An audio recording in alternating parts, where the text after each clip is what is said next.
Hi and welcome to this week's episode of the DW podcast. I am joined by brothers Steve and Alf, the band Saint Phnx. How you doing, Hello, Derek, how are you? No bad, yourselves? Doing good, mate, doing good. We'll just wait till he finishes his coffee, you know what I mean?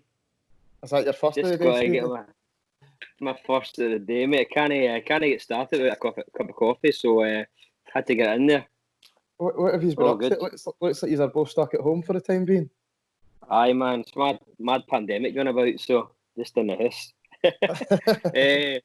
I just because of what's going on at the moment, it's a bit of a nightmare for us. Obviously, there's more important things going on, but for us, it's like we just got to sort of just refresh and just get make the best of the situation as much as we can. And we're writing album 2 and getting a lot of things sorted at home. So that's what we're currently doing. You know, for me, it's been class watching you two over the past few years because it just seems like, obviously you'll tell me it's no, but it seems like it's just been a really rapid increase in bigger shows, bigger crowds touring the world. But like I think what people don't see is often the hard work that went in before that. So he's obviously spent about a year and a half writing the album beforehand, and you were in a band for many years before you started Saint Phnx. So it's not something that's happened overnight, but I think from the outside looking in, it might come across like that. I guess so. I think that's a lot of people say that even like when we went on tour with Lewis Capaldi, we said he just came out of nowhere, and I was like, man, he's been to he supported Vigo Thieves like 6 years ago or something, 7, maybe longer than that. And like Jerry Cinnamon, as if they've just come out of nowhere when they've literally been dogging about, you know, doing the hard work and the hard graft for years, and it's no different from us. We learned the ropes, being in the Vigo Thieves for years and working hard, and then, as I said, even Saint Phnx when we started, that we're on our 4 years, Alan, is that right? 4 July will be 4 years. I think it's about July in 4 years, so it's coming up in 4 years, and it's like, well, people obviously just see the success it's last year, but we have been working really hard over the last 4 years to try and get it off the ground, and it's the last year that it started to take off. I think this is the first time in 4 years, Steve, I've not seen you put a leather jacket on. I know. It's time to get it. Time to just hang it up there now. Just let it air out a wee bit. Cause I've had it on for a wee bit. But I think what's, I mean, you're no more than MD, but what's interesting about you is you're brothers, and you seem to have a real connection there, not just in terms of the music that you produce, but there's a friendship and a bond there as well, and a lot of bands don't really get that, but I suppose that there's also another side out on the road where you must get a wee bit fed up with each other as well, eh? This is a welcome break. Even though it's a pandemic and we're stuck in the house, this is a welcomed break between me and Stevie. Spent since last February touring the full year. And then we went on tour this year in February, and it was like we're going to go and do the American tour. Really excited for it, and obviously the coronavirus happened, pandemic, and then it was like a break, and I thought, man, I don't think I'm going to miss him at all, and I haven't. I thought you were going to say you have though. It sounded like a best man speech, Alan. It was rubbish. So let's go back to 2 Februarys ago then, or a year back in February. That was the first tour that you went on. Was that the YUNGBLUD one? No. South by. We did I did South by Southwest, and that was amazing because like we applied for South by Southwest with Vigo Thieves a couple of times. We got offered it once, but we couldn't go, so we were always wanting to go. And then when we got confirmed, it was great. But you don't realise once you get confirmed for South by, that's right. Okay, you're allowed to go, but you need to sort out all your shows yourself. So you need to go and tout about and get shows. But we managed to get absolute belters of shows with like Fender and Bud Light and StubHub, which was amazing. So we went, and it was South by was just so good. We put an application in for funding, but we didn't get that. So we had to just throw a last minute gig at the Record Factory to pay for flights and all the rest of it. And we did that and had the best time, man. Absolute brilliant time. And we were thinking, like, okay, we're putting out singles for that. We're just starting this, to go again, and we're playing South by, but we had no idea what the rest of the year was going to be like. We just thought, right, South by is a start, and then we'll just take it as it comes. And then when we come back from South by, we did a small European run with a band called Arizona, which they were on tour with Panic at the Disco, and they did 4 dates in London, Paris, Amsterdam, and Stockholm. So we jumped on with them, which was amazing. It was great. And then when we come back, we were just still doing the album, just getting ready, and all of a sudden, me and Al went to see 21 Pilots at the Hydro, and about the third song in, we got an email saying, "Do you want to support Youngblood on his American tour?" So we just looked at each other, and we just had to run out and When did you leave the gig? Just went to the forecourt and just had to say, because they had to have an immediate answer. So it was like, right, okay. We just talked about things and thought we could do it. Obviously, we had to work at the finances, because you're not getting a lot of money as you know when you're supporting. And we had to go to America. You had to sort of visas and flights and all the rest of it. So we just quickly sort of talked about it, and then went, we didn't even properly think about it. We just went, we have to do it. There's no, we'd be mad not to. That, can you?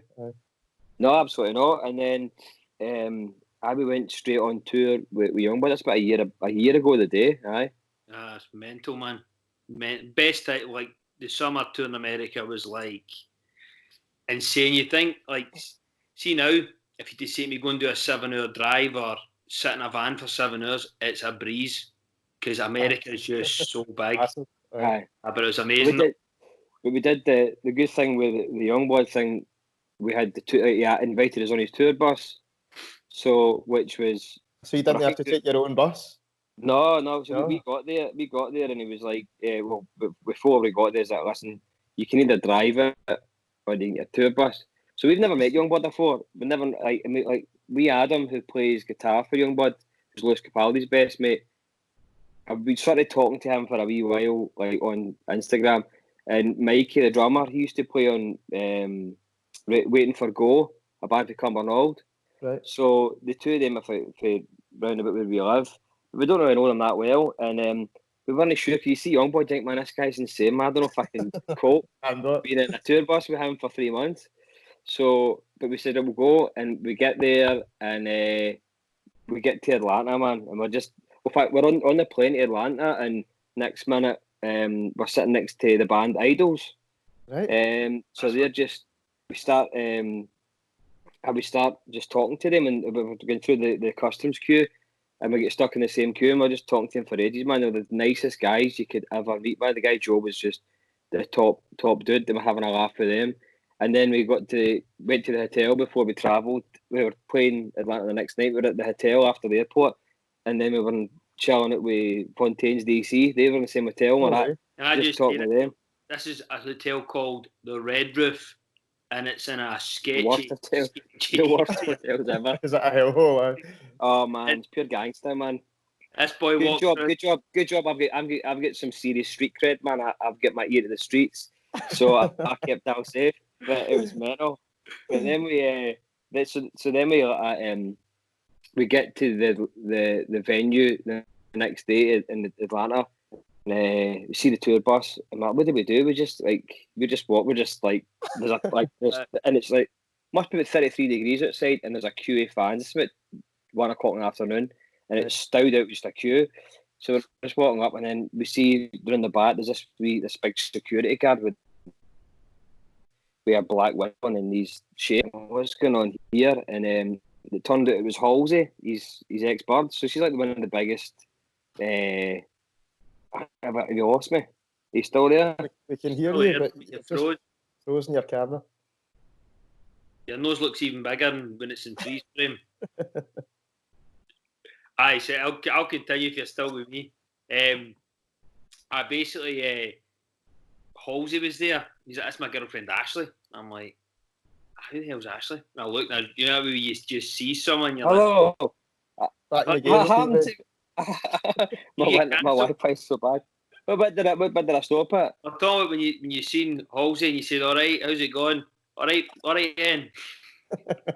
It's me, Stevie. Hold on, I'm getting some mad. I'm saying, give me 1 second. No worries. He's hopeless, man. Right. Did this first show in Atlanta, and it was like you go, you know, that way where you build up and you've been rehearsing and you think, oh, this is the show. This is pretty good. We're going to do well here. Jump on, you start playing. You think, oh, this is going really good. Crowd were amazing, really receptive. And then you go off and you go, I've done a great job there.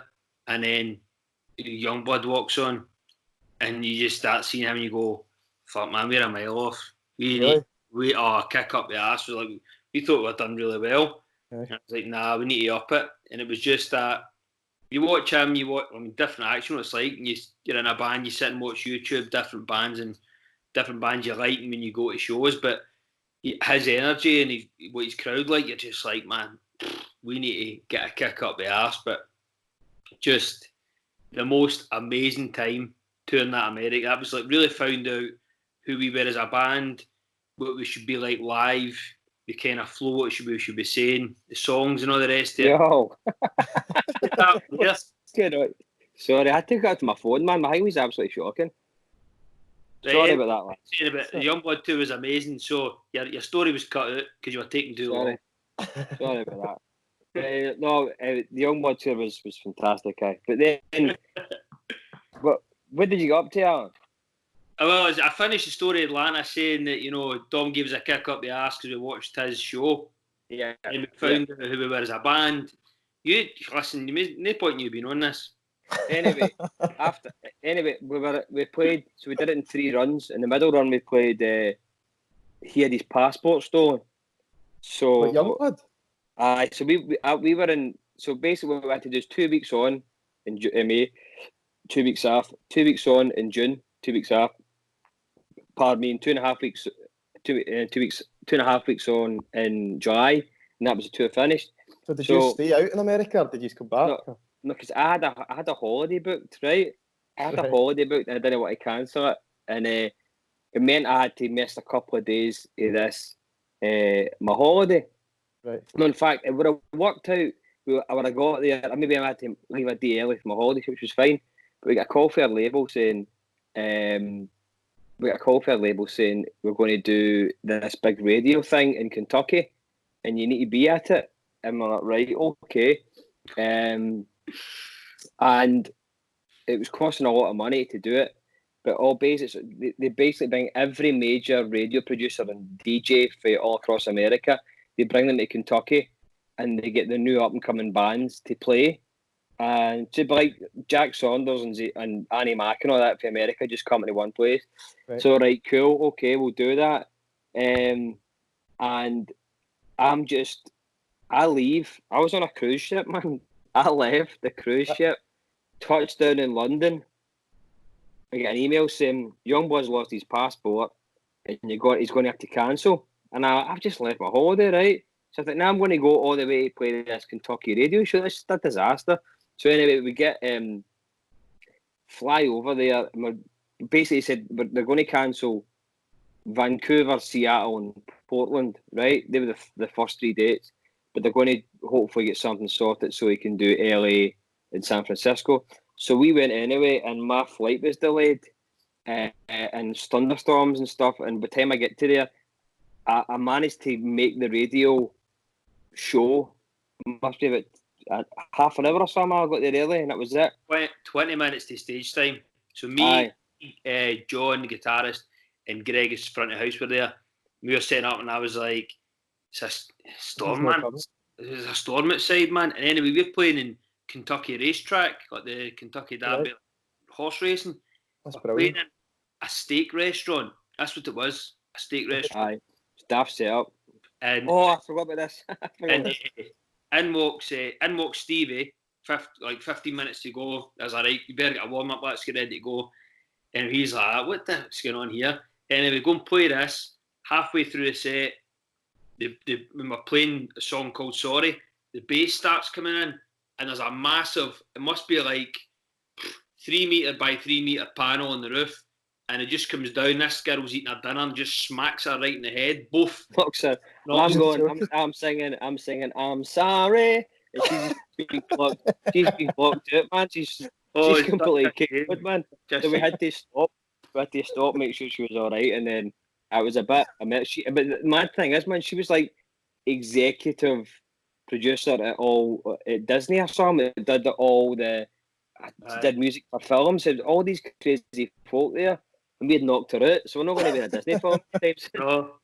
But so that was. But I missed. So if I had missed that, then there would be no reason for me to leave my holiday. So it was a nightmare. But anyway, we went to LA for a week and made the shit as well. Frank Carter. Frank Carter. We went to later on that night. There was 2 venues: the Kentucky Derby, and then there was this famous Kentucky. What was it called? Louisville. Louisville. There was a hotel, a big famous hotel, and Frank Carter and the Rattlesnakes were playing it, man. So we got there, and it was just like industry folk and other bands. There must have been about 40 people, and Frank Carter just like blew the roof off the place. He was in front of 40 people. He's sometimes you play these things in these industry shows, and you're like a caged animal. But when you're a caged animal, you just got to give a fuck, man. And he just jumps at us, he grabs us, and then next minute up and he starts. I just grabs him now, and so everybody's hoisting him up, and then he's got his feet in the ceiling, and he's just walking up. He's gone absolutely mental. But it was one of the best shows we've seen, man. It was absolutely brilliant. And then we got a good chat after him, and he was just talking about working hard and just always putting your best foot forward, and that kind of thing stuck with us. So then we went to LA, and instead of farting about, we went to LA for a week and shot a video for Shake, and then we met up with YUNGBLUD in San Francisco, did San Francisco, and then played LA. So we're playing the show in LA, the Roxy, man. I get like every YUNGBLUD show, man, is like people are queued out for like first thing in the morning to last thing at night. It's mental. So we were getting to the Roxy and Sunset Boulevard, just brilliant. Sun was blaring. I just feel good. So we got to play a gig, man. So the labels were there, and all these folk were there, like radio and Spotify and that. Just tons of folk. It was good. We played a blind area show, and we come off, and we were talking to YUNGBLUD upstairs, and he went, "Listen, I'm doing Europe in October, November, and I want you to come with me. Will you do it?" We were like, "Aye." Like, no, absolutely no danger. It's happening. So that was it. And then after, as long as he brings his passport, 100%. And then after that, he said, "Let's see, after this show, there's a rooftop bar, stick around because we've got to be doing something cool. Machine Gun Kelly and Travis Barker's coming." Right, okay, cool. So we just played the show, still styled out, man. We got upstairs next minute. Machine Gun Kelly's tour bus comes up Sunset Boulevard and stops, and he gets out and top it. It's fans everywhere, and then YUNGBLUD jumps on top of it. It's like TMZ and all that everywhere. Then he does a front flip after his bus into the crowd. And then they walk up the stairs to this bar. It's just full of just LA folk. Anthems, and yeah. Hang out, do you know, Kyle Falconer for the View was there. Shut up. And Danny Ings, the Liverpool player, we were right next to him at Why Are They Here? Weird. That's random, isn't it? Total random. And then Machine Gun Kelly, YUNGBLUD and Travis Barker are playing their single in this wee tiny room. Me and I were just looking at each other going, "This is bizarre, man, but it's so good." You wouldn't really, get that really in the good. Commercial and Wishy, would you? No. Well, I've seen Stranger Things, but so that was good. And then we come back, and then we did the last leg with him, last leg of the tour, July, which was just brilliant, man. The thing is, we were away for 2.5 weeks, and we only had like 6 shows or something. Something like that, because he had festivals in between. So anytime he had a festival, we had to go with him. But we were kicking about. We were basically his crew, you know, anytime he played a festival. So we were getting to like Foo Fighters and 21 Pilots and all the rest of it for free, and get all the catering. That was brilliant. It was so good. So that was that. But I remember speaking to Kerr, the La Fontaines during the summer, and he was going, just make sure you have something coming up at the end of the year. He says, because if you go on these tours and everything goes well, and then you come back and you've got nothing else planned, it's a disaster, man. So we've made that mistake. So that was always conscious in our mind to always have something to go. But we come back off that tour, and the YUNGBLUD thing for the tour, the European tour, don't know what happened, if it was his manager or his label, or there wasn't the agent, but the label, or they wanted to get somebody else. So all of a sudden we were at the picture. So we were thinking, this can't happen, man. This just cannot happen. So we were kind of snooker after we come off that stage. We were like we didn't know what we were going to do. And you mentioned filming that music video in LA, and then the song was on the Ellen show as well. Aye. It's mental, man. It's mental how it all happens. It's like we just shot that. We just wanted to make something a bit different because the other videos are kind of epic and kind of cinematic. So we wanted to show something, as you said, about the being brothers and just having a laugh.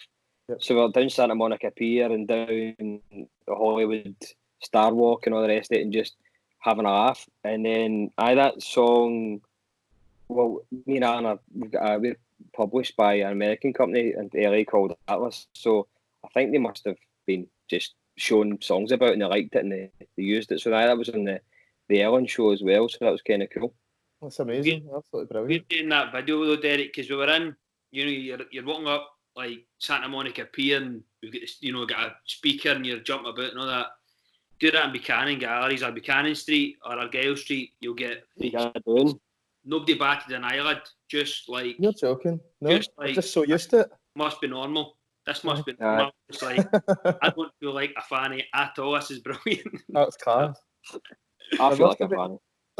There must have been some times on the tours where there was some good stories for the two of you. What's been your highlights? Oh, and what's been the lowest points as well? How have you annoyed each other? What's the things that grinds your gears? Well, it's kind of like we were very, very lucky because when we come off as I said, to pick up for that last tour, we come off for the YUNGBLUD tour. We thought we were going to have YUNGBLUD again in October, and that looked like it was up in the air. And then, so sorry to name drop here, but just it sort of paints the picture better. But one of our good mates, Sam, we also have the same manager. But Sam wrote Someone You Loved with Lewis. So there's a connection there. And Mark, our manager, knows Lewis's manager really, really well. Plus, I know Lewis well at the same time. But Mark said, listen, Lewis hasn't got anybody for his European tour. For his American tour. He said, do you want to go? And I was like, aye. Obviously, it's a bit different because complete different spectrum to the sound and all the rest of it. But, Lewis puts the snuts on, or he puts on bands who he likes. So, it tends to be pals, doesn't it? Or folk aye. So aye. So I've got Lewis's number. I text him. He just blanked it. And I was like, I just feel like an absolute major thing here. I was like, this is just thing. And then I realised, I said, I want to check, because that was a few years ago, because I'd done a couple of songwriting sessions with Lewis a couple of years ago.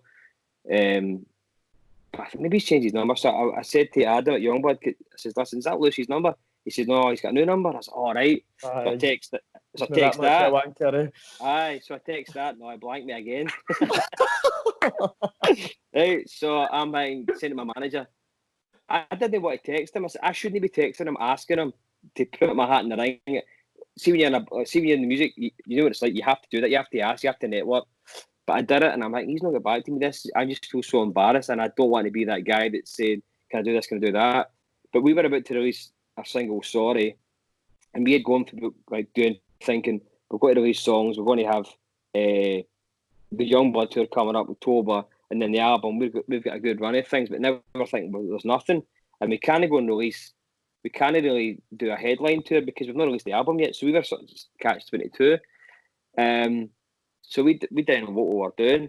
So my wife says to me, there's only two things, right? Two things this year, because you've been busy, I want to do. Number one, we go holiday. Okay, you've not done a holiday in the last 3 years. And number 2 is we've got a big family wedding in Isla, right? You can't miss it. Yeah, right. You have to be there. I says, I'll be there. So I've already sabotaged the holiday because I had to leave early. So we were at my mother-in-law's house, doing all the family wedding prep, and I got a phone call from my manager going, says Capaldi's in, are we ready to go? And I was like, so I had to tell everybody, listen, I'm going to miss the wedding, but they were all cool because it's Lewis Capaldi, it's a big deal. But literally a week before we were supposed to go, Lewis phoned and said, can you do it? And we were like, aye, we'll do it. But we're like, right, we need to get money together and try and work out logistically. We're not going to be in the tour bus this time. So it's like, right, we need to drive, the 4 of us, we need to drive around America in this wee, it was like a mini wagon. It was like a Vauxhall Safira type vibe, man.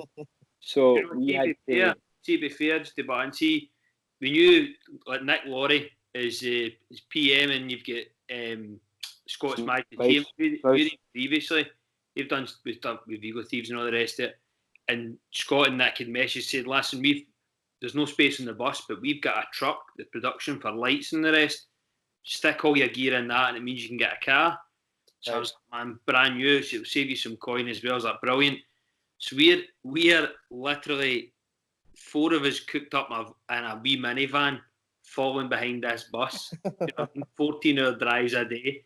And we turn up to the first show for Lewis, and there's only 4 years, so he was doing like 2,000 to 3,000 cap rooms. And you turn up, and then everyone's looking at you going, who's that?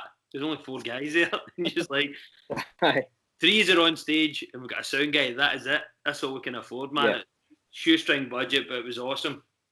But it was absolutely... some of the places you go to and some of the venues you play were just tremendous, and Lewis's guys were just...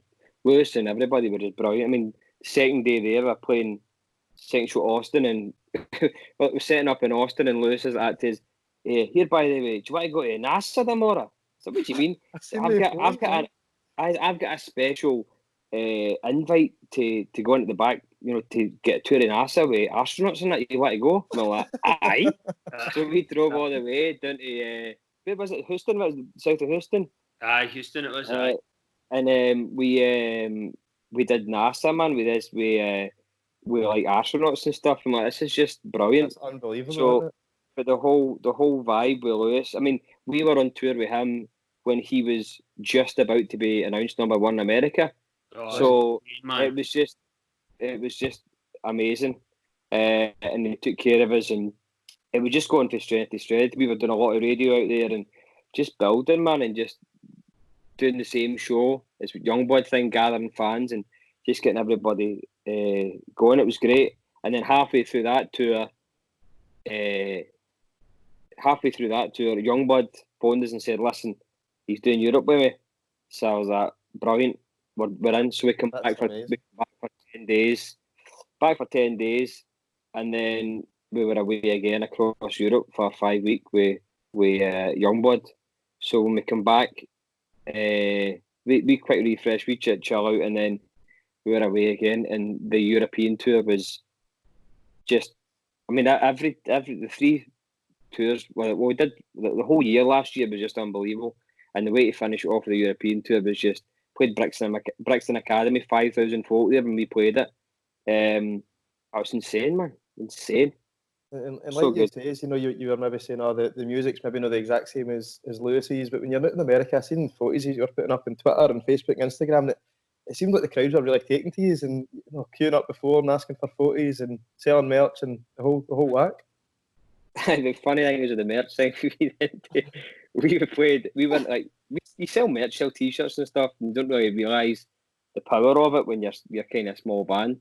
But we took some merch, the first show in Atlanta. Did you tell that story, Al, when I was off the call? No. So we're setting up the merch stand, and YUNGBLUD finishes, man, everybody's flocking through. Because after he played, he would leave it half an hour, all the fans about the merch stand, and then he would come out just and cause a riot. So we were first night we were selling, but it was brilliant stuff, man. We were selling t-shirts. So after the night, we were like, man, we've done like $700 right on merch. But that's we've never made that money at all, and that selling T-shirts before. So we were in the bus with Dom. He's all right, lads, all right. He's like, good night. I said, how was merch? I said, oh, man, top class, man, $700. He said, that's all right. I just did 15K, and I was like, what? 15 grand. No danger. So that was like a short night, man. He's unbelievable. Just the way his merch is unbelievable. The way he does things is unbelievable. But it opens our eyes to say we need to seriously take it a bit more organised and get more streamlined. So Youngblood's merch. Well, Youngblood helped us with giving us advice with merch, and then his merch girl, Tanisha, helped us set up a system to be more efficient. And we just took that through for Capaldi and into the Youngblood tour in the October and November. And they said we were like a machine. We got to the venue. Alan and John would go straight to the stage and set up. Greg would go front of house, and he would patch everything in, get everything set up that way. I would go straight to merch and start setting everything up, and that's what would happen. There's a funny story here when you're looking back to that. But so once it was set up, we go and play. As soon as we stop playing, so there's like a 15-minute break, a half an hour break between us and Lewis. I would go straight to merch after I played, or we played, and I would sell merch. Alan and John would pack everything down with Greg and then load the van, so that after Lewis's plays, we can go straight to merch, do some more sales, have a beer, and then just shoot right off. So I go straight to merch. Alan's coming off. So no, you know what's happening. After 5 minutes before Lewis is going to come on, I go backstage in New York into your dressing room, and I walk into the dressing room, and Niall Horan for One Direction has Al's foot up like this with an ice pack on it, and I'm going, that's Niall Horan. What's going on? And I was like, what you done? He said, I fell out. See, when I jumped off stage, you're in shake. I twisted my ankle, man. So I didn't know this, but and Niall Horan's going, you daft bastard. You take care of yourself. And I was like, he's Pakistani, by the way, that accent. But it was just bizarre, man. I'm getting just like going backstage and seeing Niall Horan with your brother with an ice pack, and his foot was bizarre. So that was a bit crazy. But in terms of stories, man, we fell out quite a bit. We fell out. I get quite argumentative with people. I'm not quite that way inclined sometimes. I'm passionate. So I fell out with a couple of people sometimes, and so did Alan. But you're going to get that way. You're cooped up with the same people for all that time. But we learned to deal with it. We learned to, because it was the first time I was touring for that length, and with that same number of people was it's first time Alan did it, first time John the guitarist did it, and the first time that Greg that had done it as well. So it was all new to us, and after a couple of arguments and fights, we learned to not. That's me and Alan notorious for pushing people's buttons, because we're brothers. We just do that on a daily basis and think nothing of it. But some people aren't used to that, so we had to realise, listen, we can't really slam people that hard because they aren't used to it. We'll take it back all day long, but some people just aren't used to that environment. So we had to learn to tone it down a wee bit and just keep the hard slams between me and Al. I think there's a bit of a West Coast of Scotland thing there, where you think it's all right to slag folk, but they can't take it as well as maybe used to. I think we say that anyway. We go West of Scotland is the hardest, but best thing. You know, the way of life, the humour. It's one of a kind. It's the best in the world. And because we have our running joke, because Greg's from Inverurie, John's from Dundee, but they both live in Edinburgh, and we just take the piss at them because it's Edinburgh. It's just not really like outside Glasgow. You're all chuchters, so it doesn't really matter. But that accent. But I think it must be a West of Scotland thing, because you feel that. No, I was going to say it's the West of Scotland's like especially when you go to America or even Europe. So that's why one of the reasons Lewis has done so well, because the west of Scotland kind of thing, you know, it's a big, massive benefit for being an out-of-towner, and best part in the world, man. You know what it's like. Do you know what I mean? So I think that's why everybody gravitates towards it, because it's like, what is this? But if you go to Glasgow, you'll hear that every second word or whatever it's, you know what I mean, every second line's a bit of pattern. It's like, man, this is brilliant. Whereas the rest of the world needs to catch up. You know what I mean? Totally. Too slow, man. Too slow. What's happening over the next few months for Saint Phnx then? So I believe you've had a few gigs and tours cancelled. I seen that you've done your listening party the other night on Twitter and Instagram and stuff, and it looked as if it was a real good success. There was loads of folk replying and commenting on it and really enjoying it. Well, it was good, man. It's like it was actually Big Gino for Vigo Thieves was doing it, and I said, well, we'll just do one as well. But see, that's the thing, you've got to. The thing that Youngblood taught us about how to engage and keep your core element of fans and keep, you know, be close to them, and like, not from a selfish point of view, but you have to, because we've learned that the most important people in the world when you're doing music, doesn't matter about gatekeepers or radio station DJs or Spotify executives or curators or A&Rs, they're all irrelevant. They are just all irrelevant. The most important people are the people that turns up to shows. The most important people are the people that contact your Instagram and share your stuff. It goes without saying they're the most important thing. Without music, there's nothing. I mean, look at the complete industry is shut down just now because of fans can't access people. They can only do it obviously via streaming, and we're trying to do our best ways to keep in contact with them. But the main thing is getting out live and get out face to face. And when you can't do that, it shows how important the fans are. But we sold out a European tour at the start of the year, which was insane. Again, we were getting to venues. We were waking up at 7 in the morning, 8 in the morning. There'd been people queuing for 5, 4 in the morning for us. We woke up. The first show was Paris. We woke up at Dover.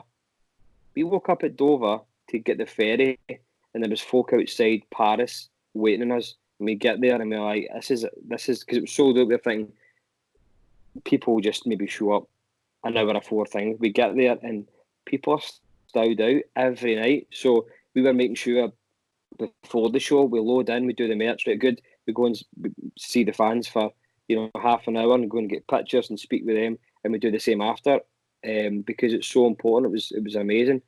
And then we were just, but when the album was out, we had the sold out tour. It was just great, and we'd sold out St. Luke's, which was great, because that was another one thing to go back to the band. After doing Vigo Thieves was just predominantly, we just wanted to be the biggest band in Glasgow, which was the stupidest thing.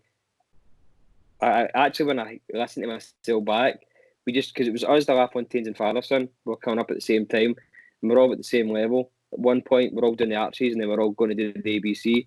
And that's when we peaked, and they went on to do the Barrowlands and in the Academy, and they had more success. But because they played throughout the UK and they played throughout Scotland, we just solely stopped in Glasgow.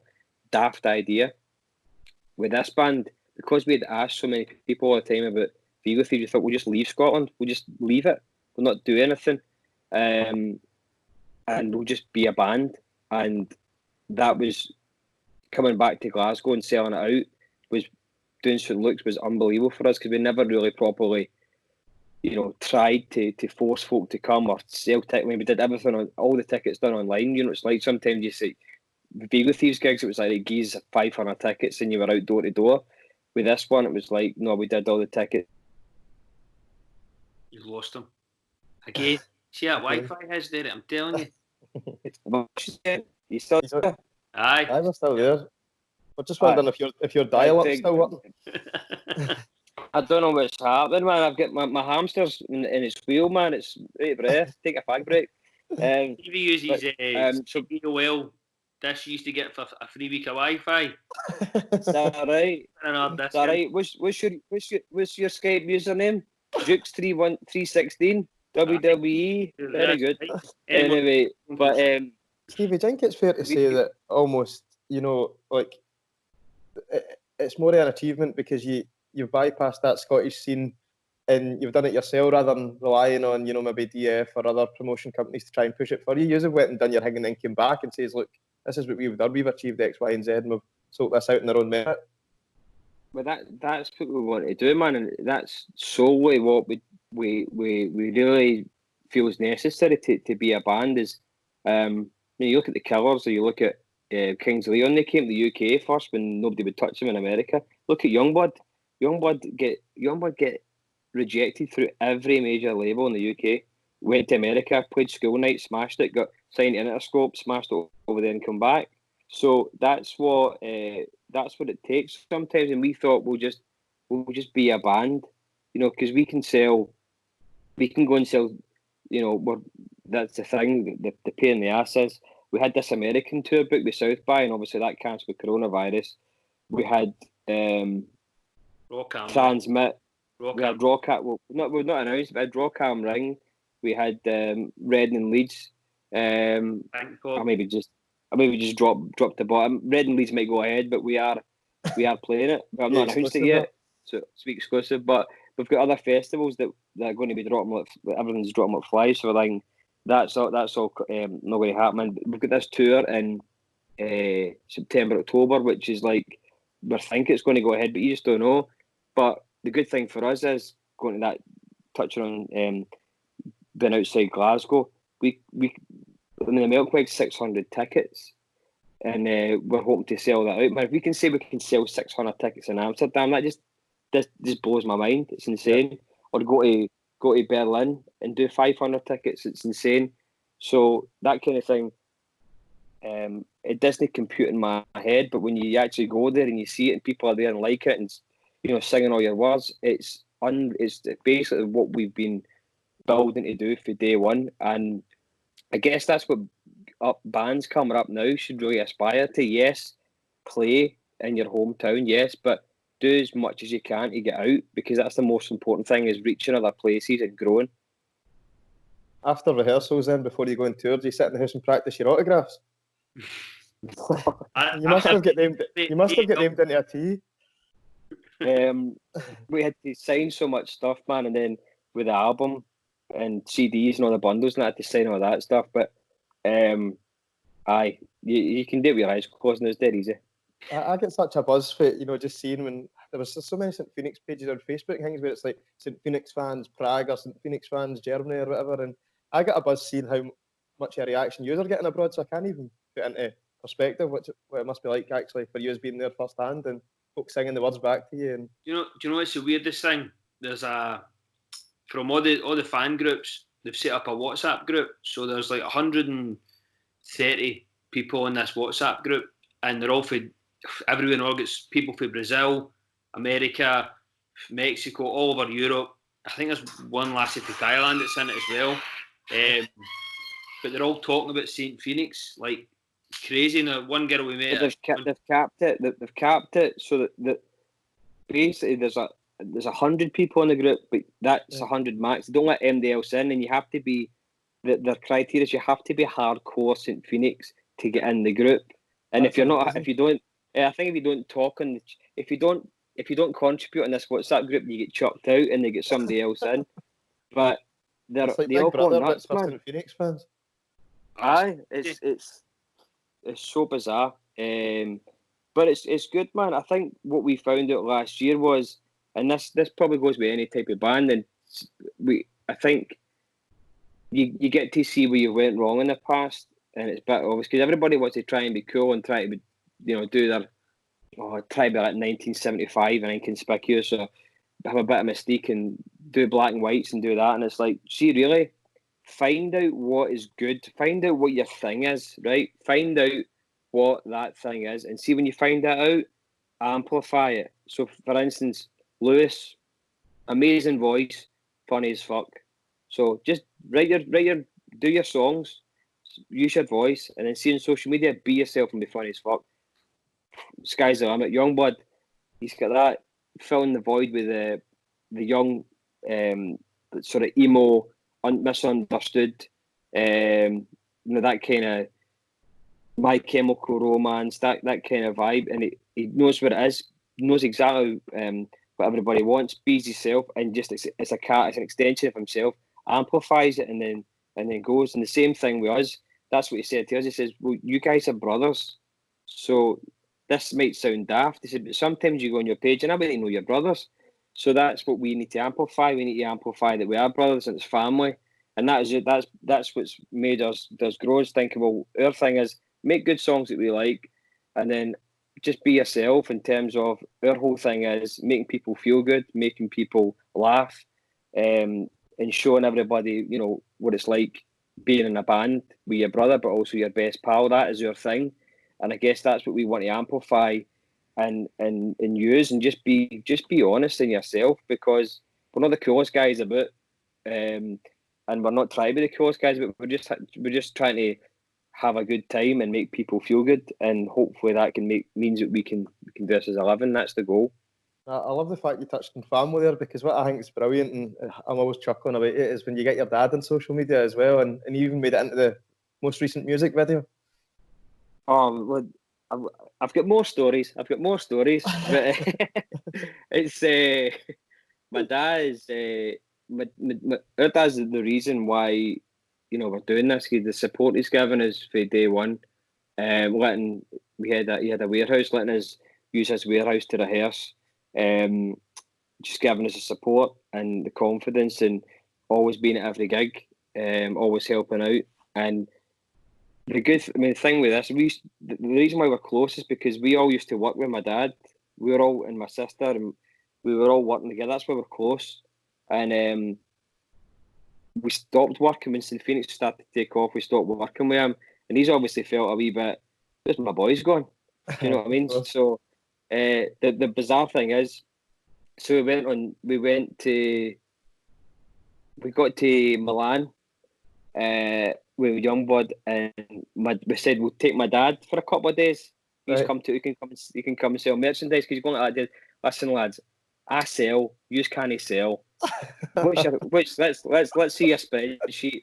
He said, I can double your sales. If I'm at the merch stand, I'll double your sales. All right, okay. So we get to Did he go on the tour bus?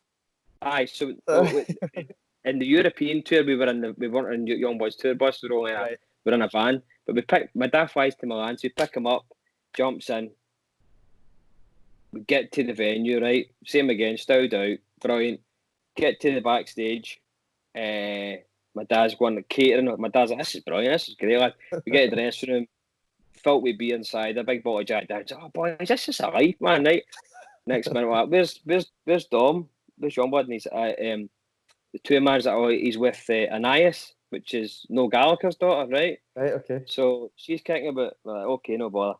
So my dad's like, Noel Gallagher's daughter? I was like, aye. So we're walking about the corridor, right? And this young lassie's walking about, this lassie Anais is walking about with blonde hair. My dad clocks on and was like to her, all right, hen, I know your dad. She's like, excuse me? I know your dad. As if to say he's best mates. We know guys like, aye, no Gallagher, I know him. She's like, all right. And he's like, right, see you later. And I was like, this is just daft. So then, so my dad finally meets YUNGBLUD, right? And my dad's had a couple of drinks and he's like, Dom, you're the next Mick Jagger, man. You're doing all this. You're unbelievable. You are the next Mick Jagger. Anyway, we keep drinking. So we go and play, and Milan's insane. What a gig. Come off stage. Then Dom goes on to play. So every night when he played, we were always at the side of the stage watching his whole show. Right. My dad's going off his nut, man, at the side, right?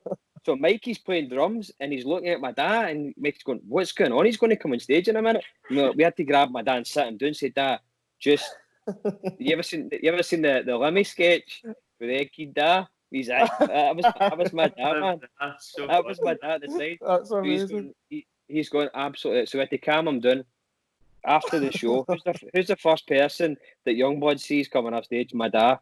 So he starts, oh, young Mick Jagger, you're going to be the biggest star on the planet. YUNGBLUD's loving it. My dad is just hilarious. So the two of them is like, does your dad really like this? He's like that all the time. So then we get to Zurich, right? I said, Dad, You need to do merch now, right? You've just been drinking all the time. You need to start doing this merch.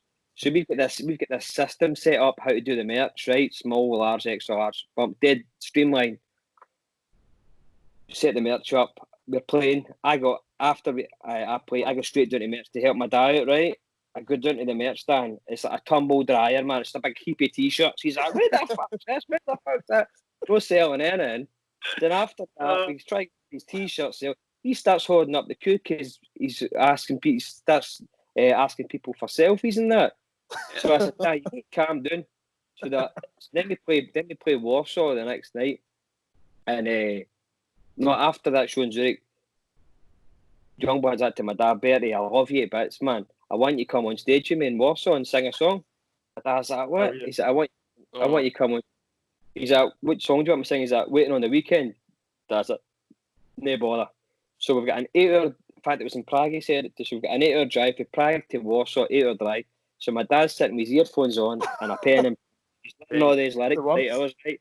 Just bam, bam. And my dad didn't utter a word, he was just in the zone learning all these lyrics, right? So we get there. Right, you ready to go, Bertie? You ready? He's like, I forgot all the words, Stevie. That's his off. He's I forgot all the words. I said, just go on and do what you do, right? So my dad talks, right? So Youngblood's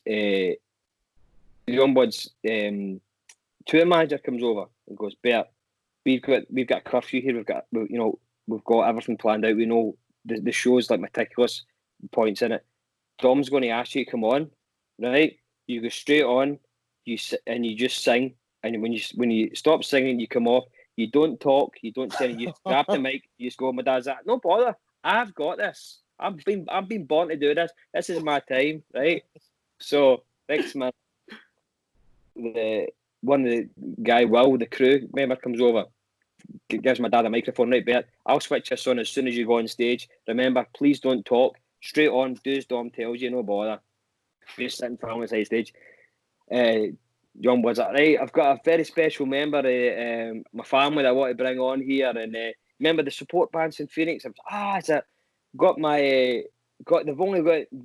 only went and brought their dad on tour, and I want to bring him on stage to sing a song. Ladies and gentlemen, Bertie Dukes." And I was, my dad, "Hello, Warsaw." He starts talking, going, "This is Youngblood.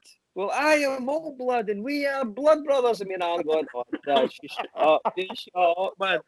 Youngblood and Old Blood." And the next bit, he's going mental. He starts singing, and the good thing is, the chorus has got this main lyric. It goes, "Waiting on the Weekend," and my dad just sang it perfect, and he kept singing it, and everybody went mental. And then after the show, we got down the merch stand. Nobody bought a T-shirt for us. Everybody just sat and got a selfie with my dad. I know, it's shocking, man. I bet he was loving it, absolutely loving it. He loved it, but it was brilliant, and he's a big part of what we do, and I think that's we show people that because, as I said, our thing is family, and it's a real thing. It's what we're all about. If you ask my dad, like if you to say, "My dad, what's the band doing?" He'll say, "Oh, we're releasing a single." That's what he says. You know what I mean? We're releasing a single. The boys, we've got an album out, and we're doing new merch, and you're going, he is part of the band. Do you know what I mean? So, and there's like, "Oh, I'm going to have my own YouTube channel and all the rest." Everybody's tuning in to see me, Bertie, and you're like, "Fucking hell, man." But you know, it makes it so authentic, doesn't it? It makes it feel more real. I think when you see your dad there. I guess so. I think that's one thing that you've got to show that. You've got to show what you're all about and where you came from, and people get engaged with that. People like it, and we like it, man. That's what we like to show. But he loves it, man. He loves the whole vibe, and he just gets. I think he's secretly wanting to be a member, but he can't sing or play guitar, so he snook it. I don't know. Saint Phnx featuring Old Blood could be the next single. Could be. Wait and see, man. Listen, I'll not keep you too much longer because we've nearly been chatting for an hour, but just wanted to say thanks so much for your time. No problem, man. Not a delighted problem. with how well you've done over the past few years, and I'm looking forward to seeing you going to even higher heights in the Thank you very much. lockdowns lot. once this lockdown's up, man, we'll get another one of these podcasts and go, man. We'll update you where we're at. That sounds good to me. Thank you very much. Right, my man. Cheers. Okay, man. Take Nice care. one. Thanks very much, boys. I'll Bye-bye. probably fire this out sometime next week if that's all right with you. Aye, mate. Aye. Good. Whenever you want, we'll get it shared with the rest of it. It's all good. Nice one. Much appreciated. Right, man. good, Take man. it easy. Cheers, boys. See you later Take on. care. Bye, Bye, bye. bye.